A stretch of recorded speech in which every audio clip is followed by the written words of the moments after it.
नमस्कार, आप exam tour देख रहे हैं। बिहार के द्वारा बीपीएससी टीचर भर्ती जो की गई है हमेशा से विवाद में रह रहा है। कहीं ना कहीं नियम को ताक पर रख के इस बहाली को किया गया है, वो मेरा नहीं, या ये नोटिस के द्वारा आप समझिएगा।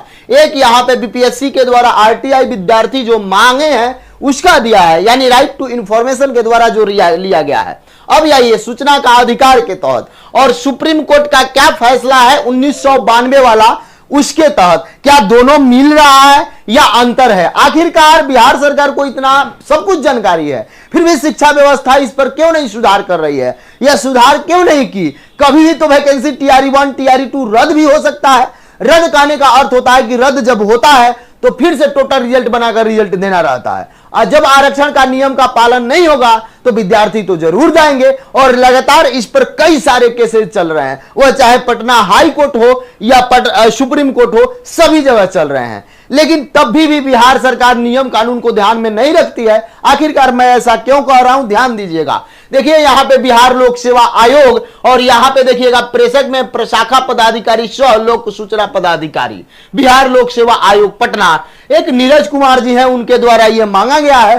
क्या मांगा गया है इसको समझिएगा। विषय में बताया गया है कि सूचना का अधिकार अधिनियम 2005 के तहत वांछित सूचना उपलब्ध कराने के संबंध में। अब थोड़ा सा समझिएगा, एक वर्टिकल आरक्षण होता है और एक आपका हॉरिजॉन्टल होता है। वर्टिकल का मतलब होता है ये, हॉरिजॉन्टल का मतलब होता है ये। वर्टिकल में मतलब आप देखिएगा, मान लेते हैं यूआर यहां पे है और ये एससी है, एसटी है, ओबीसी अपने यहां दो कैटेगरी में बांटा गया है, BC1 यूआर ईडब्ल्यूएस सब। तो वर्टिकल का मतलब क्या होता है कि आप अगर एससी है, अच्छा अंक लाते हैं तो यूआर में चले जाइएगा। वर्टिकल का मतलब क्या होता है, यदि आप एससी है, अच्छा अंक लाइएगा तो यूआर यानी ओपन जो सीट है उसमें आप जा सकते हैं। यदि वर्टिकल का मतलब ये होता है कि आप कोई भी कैटेगरी है आप आगे जा सकते हैं।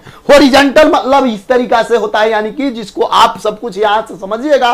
ऊर्ध्वाधर और क्षैतिज आरक्षण क्या है एक एक करके मैं बताऊंगा, ध्यान दीजिएगा। और यह मामला लगातार बढ़ रहा है, तो इससे मुझे लग रहा है नियम को जब ताक पर रखा गया है तो टीआरई 1 भी, टीआरई 2 भी और टीआरई 3 भी। चलिए आगे मांगा गया।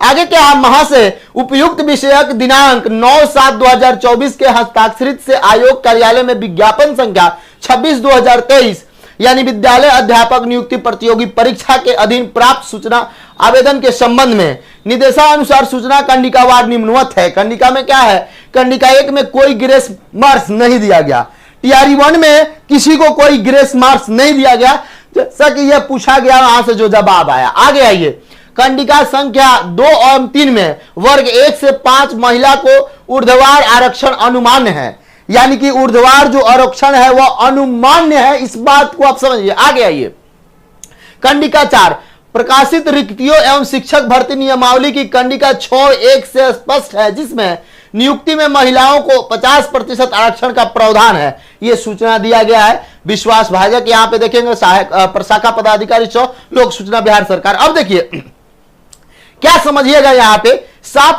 दिया गया है कि कंडिका वर्ग 1 से 5 महिला को ऊर्ध्वाधर आरक्षण अनुमान्य है। और यहां पे देखिए यह बताया जा रहा है कि शिक्षक भर्ती जो नियमावली है 6(a) से स्पष्ट है कि 50% आरक्षण उन लोगों को मिला। अब यहां पे आइए, सुप्रीम कोर्ट का गाइडलाइन क्या है, आखिरकार सुप्रीम कोर्ट क्या कहती है। यहां पे आइए, सुप्रीम कोर्ट ने 1992 के इंदिरा साहनी मामले में फैसला के मुताबिक, माने जो उस समय फैसला किया गया महिला और पुरुष आरक्षण को लेकर, यानी हॉरिजॉन्टल और वर्टिकल आरक्षण को लेकर, कि हॉरिजॉन्टल क्या होता है, वर्टिकल क्या होता है। तो अब देखिएगा, बताया गया मुताबिक महिलाओं को क्षैतिज आरक्षण दिया जाता है।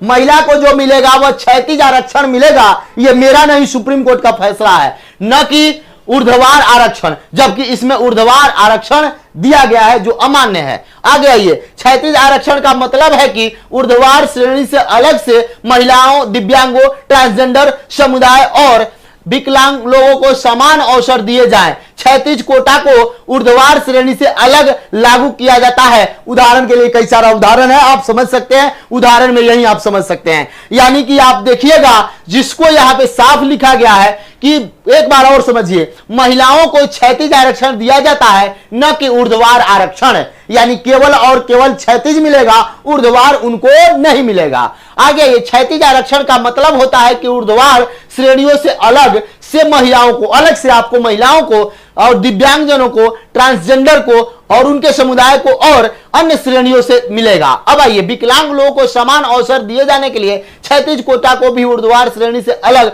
लागू किया जाता है। और बात समझ लीजिए, तो हालांकि ये क्या चल रहा है, क्या ये नियम सबको नहीं मालूम है? क्या इस नियम पर नहीं होना चाहिए? तो मैं हमेशा से यही कहता हूं कि जब भी देखिए बिहार सरकार जो भी वैकेंसी निकालती है, जब तक एक आध दो बार कोर्ट में न पहुंचे, जब तक वहां तक न पहुंचे, तब तक कुछ नहीं होता है। थोड़ा सा ध्यान दीजिएगा, आप अपना अपना विचार कमेंट बॉक्स में जरूर कमेंट कीजिएगा। इसके बाद इसी तरह का एक और वीडियो आएगा कि आखिरकार जो वर्तमान समय में सुप्रीम कोर्ट का जो आदेश है, किस तरीका से आरक्षण नियमावली चलना चाहिए, कितना वैकेंसी आता है तो उसमें किस कैटेगरी का कैसे बांटा जाता है, महिला का कैसे होता है, सब कुछ मैं बताऊंगा। तो नेक्स्ट वीडियो में आपका जहां भी कंफ्यूजन होगा आरक्षण को लेकर, उसको आप जरूर कमेंट बॉक्स में जरूर कमेंट कीजिएगा। जय हिंद।